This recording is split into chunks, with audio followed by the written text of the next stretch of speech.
on with you. I'm on the thing.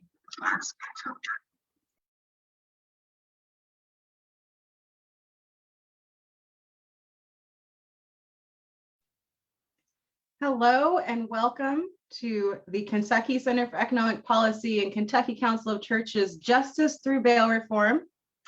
We have about 5 more minutes and we will get started, but we just wanted to thank you for coming. I plan to not be a voiceless backgrounder for long, but at the moment, in a faceless background voice for long, but at the moment we will be off screen. Again, thank you for coming. You've found yourself in the Justice Through Bail Reform program with the Kentucky Council of Churches and the Kentucky Center for Economic Policy. We will get started here in just about 5 minutes. So thank you for joining us and we'll get started soon.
Hello and good afternoon to those who have joined us today.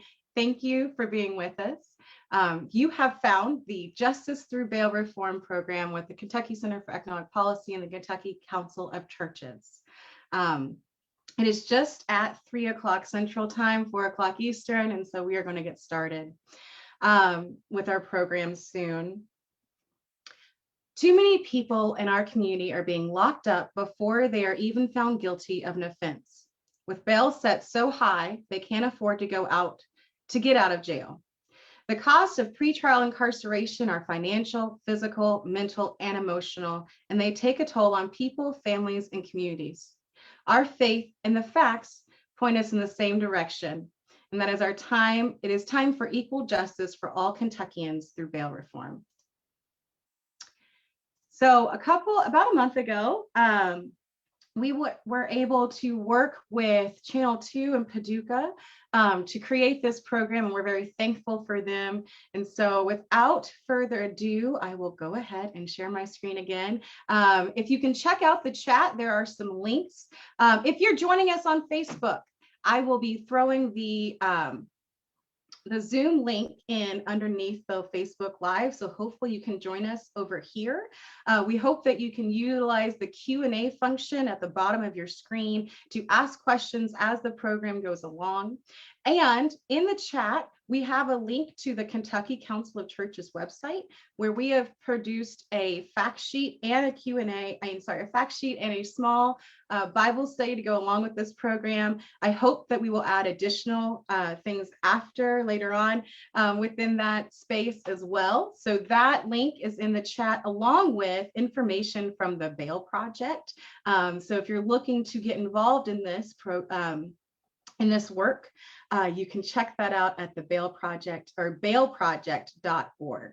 So without further ado, I'm going to share my screen and we will start playing the program. And again, please do use the Q&A feature to ask questions throughout.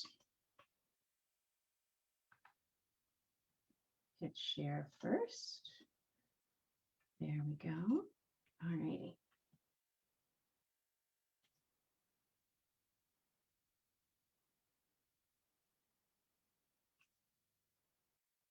Coming up on River City Presents, a 1-hour special segment addressing criminal justice reform, and more specifically, bail reform in Kentucky.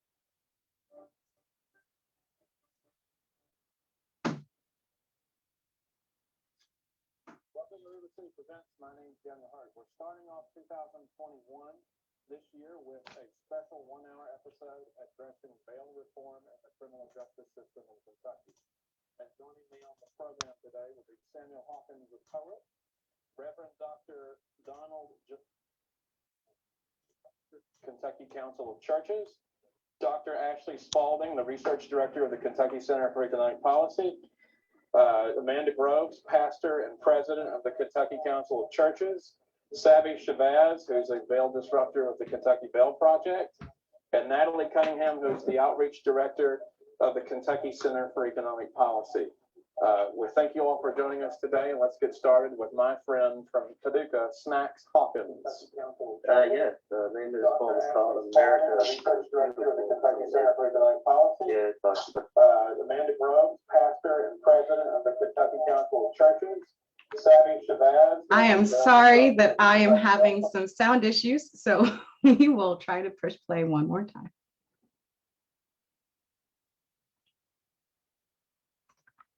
About some of the inequalities within the justice system. So yeah, I hope y'all enjoy.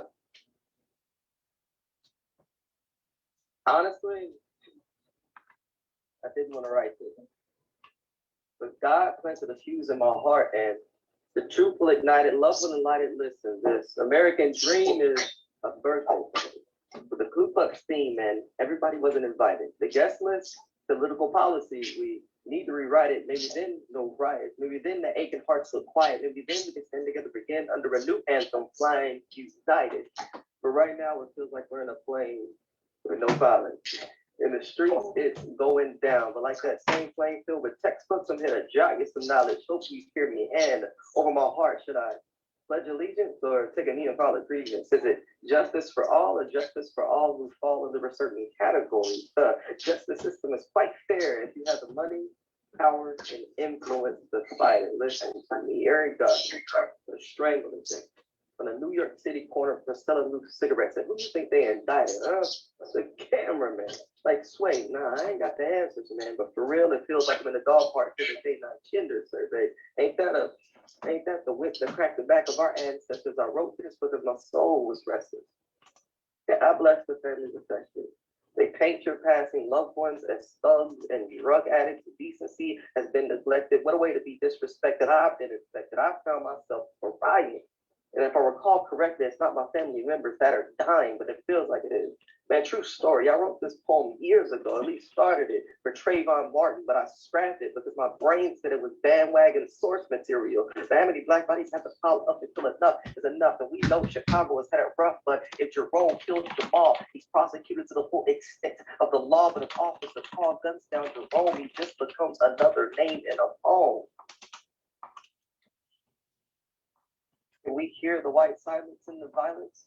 Our critics are beginning to sound like crickets, quick to critique and teach us how to protest, but Kate Upton ain't got nothing to say when an unarmed black man takes punch to the chest. I guess the national anthem was playing too loud. They hear the sound of our souls cracking like burning buildings. Our throats are fire escapes, screaming water, but they tell us to hold our ladders because all houses matter, even though ours is on fire. I guess we'll just have to wait until we're ashes just to watch Justin Timberlake gentrify our soul. I wonder if he worries about being filled up with holes. It's hard to stand for an anthem when you're being shot down, blood blooming like suicide roses on the ground. When we bleed together. Yeah, that's solidarity. Apparently, there isn't enough empathy in this world to go around. And I know this isn't my story, not my narrative, but to speak up for those that can no longer speak for themselves, to feel their pain is imperative. So I hope you take it in. I hope you feel it like an empty water bottle.